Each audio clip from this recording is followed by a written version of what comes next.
কিছু নেই। যতদিন বিয়ে হয়নি ততদিন আমার কথা ছাড়া কেউ এক পাও চলবে। আর এখন আমি যা বলি ঠিক তার উল্টো লাগে। বিয়ে এমন জিনিস না, সব ভুলিয়ে দেয়। বাবা মা ভাই বোন, আশ্চর্য মানুষের জীবন বুঝলি। বিয়ে করার জন্য ছটফট ছটফট করে, আর বিয়ে হয়ে গেলেই তখন কপাল চাপা, তখন আর উপায় কিছু। তবে জিনিস ঘটে আমাদের ছোটটাকে। সবার আগে বৌদিকে খাইয়ে পাঠিয়ে দিল। আমি এত করে বললাম যে আমি আর বৌদি সব শেষে খাবো। তখন ছোটটা বলল, না রে, আমাকে তো বাবার কাছে বসতে হবে। আর বাবার এই অবস্থা শুনে তোর বৌদি তো কেঁদে আকুল। আর তোর বৌদিতে আবার একটা সেমিনার আছে, এই বলে বাবু বৌদিকে বসিয়ে দিল। আর বৌদিও দিল সাটিয়ে দুজনের খাবার। হ্যাঁ, ওই তরুণটা তো ছোট থেকেই খুব শয়তান রে। তার সঙ্গে ওর এই বউটা, সেও কম যায় না। বুঝলি তো, ঘুষ দিয়ে চাকরি পেয়ে না বড় আদিক্ষা হয়েছে। তো চামার দুজনে বুঝলি, ওই দুজনে মগ ছাড়া বাথরুমে স্নান করে। হ্যাঁ, মগ ছাড়া কি করে স্নান করে গো? তোমার না কথাবার্তা এমন। তুই বুঝতে পারলি না তো?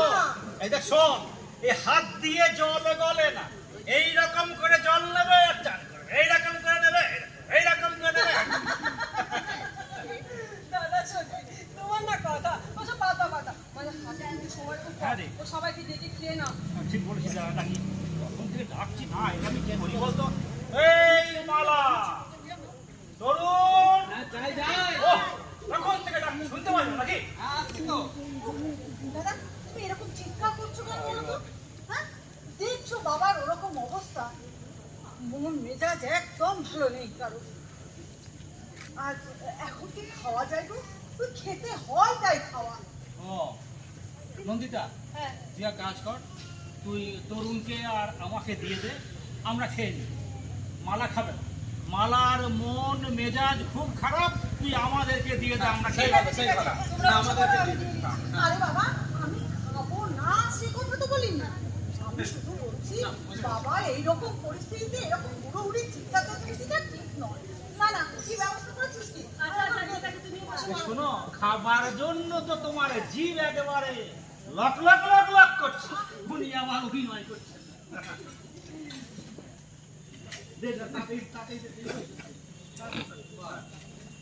দেখি কি করেছিস, দেখি আমি। না দিচ্ছি দাদা। গন্ধ তো ভালোই আসছে। চিকেন বিরিয়ানি, আর ওটা কি রে? চিলি চিকেন মনে হচ্ছে। আর ওটা ঠিক ধরেছি, মনে হচ্ছে কাটলেট। দেখি মনে হচ্ছে কাটলেটই বটে। বাপরে বাপ, খা। এত সব নামালি কখন? পারিস বটে বাবু তুই। ছোট ছেলে সেজো না তো, ছোট ছেলে সেজো না। কেন দেখে বুঝতে পারছো না নাকি এগুলো সব রেস্টুরেন্টের খাবার? মরম নেই তো আমার, আমি এসে তোমাদের জন্য পিঙ্গির জোগাড় করবো। বর্দা সব আনিয়ে রেখেছে খাবারগুলো। আচ্ছা শোন, কাল থেকে আসল তো যদি শুরু হয়ে যায়, তাহলে দিন 10 তো তেল ঝাল কিচ্ছু খেতে পাবো না। ঠিক সেই কারণে ওই সব খাবার আমি হোটেল থেকে আনিয়েছি। তোমাদেরও মাথাতেই তো ঠিক থাকে না এইসব। না দাদা, খুব ভালো করেছো।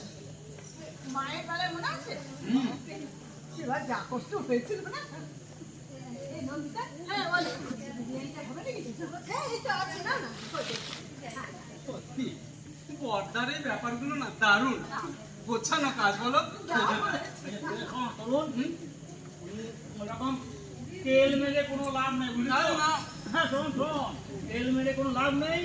এই সমস্ত খাবার আনতে যা খরচা হয়েছে সেটা 4 ভাগ হবে। হ্যাঁ, বিল ওই দেখ রাখা আছে নন্দিতার কাছে, দেখেন। হ্যাঁ এই তো আমার কাছেই রাখা আছে। বর্দা এনে সব আমার হাতে দিয়ে দিয়েছে। এই তো 1170 টাকা।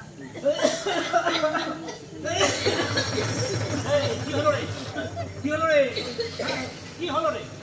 আচ্ছা দাদা, তুমি আমাদেরকে না জিজ্ঞেস করে এই সুখের বাড়িতে এতগুলো টাকা খরচা করে দিলে? কোনো দরকার ছিল কৃষকের বাড়িতে এই ধরনের এই রেস্টুরেন্টে দামি দামি খাবার? এখন তুমি তোমাদের জামাই শুনে আমাকে আস্ত রাখবে ভেবেছো? খাচ্ছ তো একেবারে গরুর মতো, হাম হাম হাম হাম হাম হাম নিয়ে বলছো কি দরকার ছিল? আমি তখনই বলেছিলাম বড়দা, ওদের জন্য কিচ্ছু করতে যেও না, ওরা সবাই গিলবে হাম হাম করে আর দোষ চাপবে তোমার ঘাড়ে। সে তো বর্দা আনিয়েছে বলে খাচ্ছি। ঠিক ঠিক বলেছিস। হ্যাঁ এই দেখ তরুণ, তুই পয়সা না দিস নো প্রবলেম, কিন্তু তোর কাছ থেকে টাকা কি করে আদায় করতে হয় সে আমার জানা আছে, বুঝলি? এখনো তোমাদের গেলা হলো না? ওদিকে বাবা যে কোনো সময় মারা যাবে। ধন্য তোমাদের পেটে, ধন্য তোমাদের খাওয়া।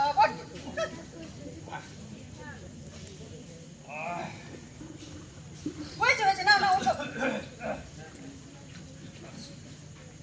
দেখ, বেশি বড় বড় কথা বলিস না। পেট যেমন আমাদের তেমনি তোর। ওই 5 চামচ বিরিয়ানি, 2 প্লেট চিলি চিকেন যেভাবে পেটে ঢোকালি, তোর বৌদির তো চোখ কপালে উঠে গিয়েছিল। তা তো বৌদির মতো এরকম চেহারা তো করতে পারলাম না গো।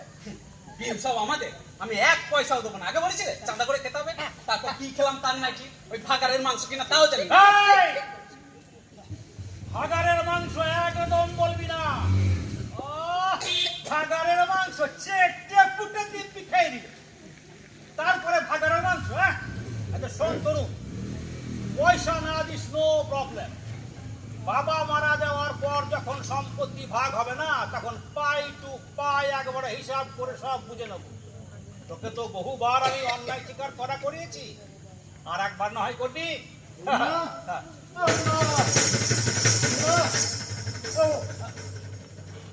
আরে এখনো তোমাদের খাওয়া হয়নি? আরে ওদিকে তোমাদের বাবা। এই তো,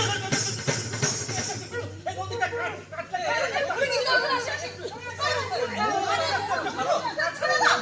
না, কাটলেটটা খাই দিও, খেতে দে।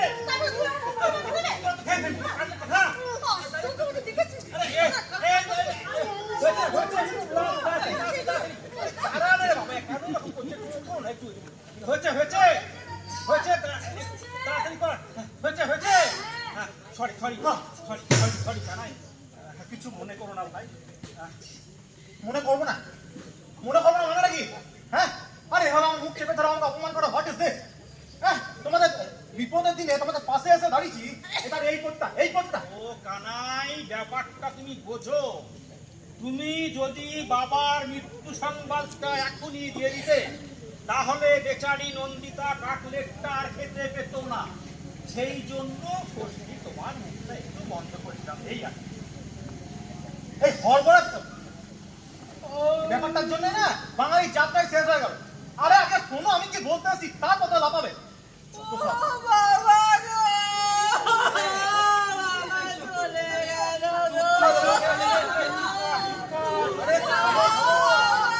আরে তোমাদের বাবা এখনো বেঁচে আছে। না মানে কোনো প্রবলেম? না না, প্রবলেম কেন হবে? প্রবলেম আর থাকে? কাটলেটটা পেটে ঢুকিয়ে এলো তো, এনে বটে বাবা। কি করবো বলো? তোমাদের মধ্যে তো একবারে দুজনের খাবার খেতে পারবো না। নন্দিতা কি হচ্ছে? চুপ কর না। সত্যি এ মেয়ে মানেই ঝামেলা। আচ্ছা জীব তৈরি করেছিলে প্রভু। ও যা, তোমার বউকে বলো না, দেখি কত বড় পুরুষ। রথের দিন বৌদি পা করে কাঁদছিল, এখন ওনাকে আমি সব দেখেছি। উনি আবার পুরুষ। Stop stop Nandita stop.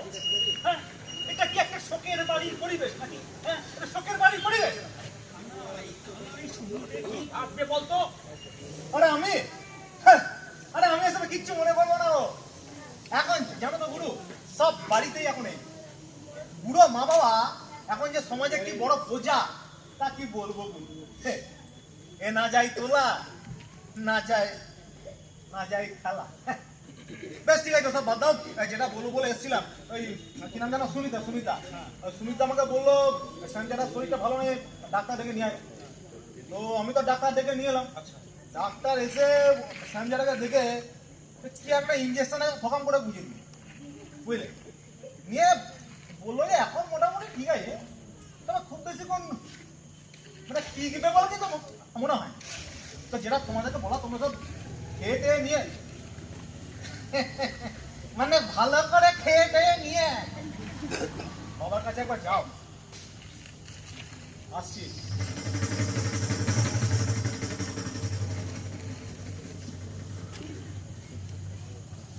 আচ্ছা অপমান করে গেল রে।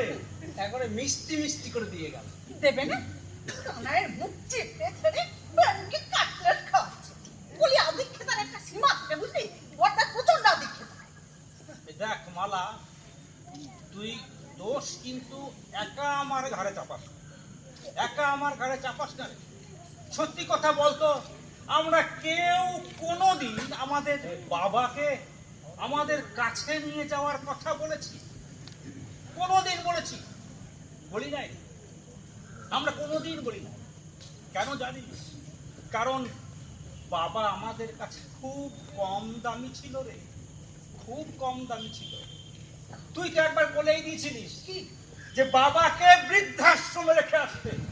হ্যাঁ, তুই মনে করে দেখ, তুই বলেছিলিস।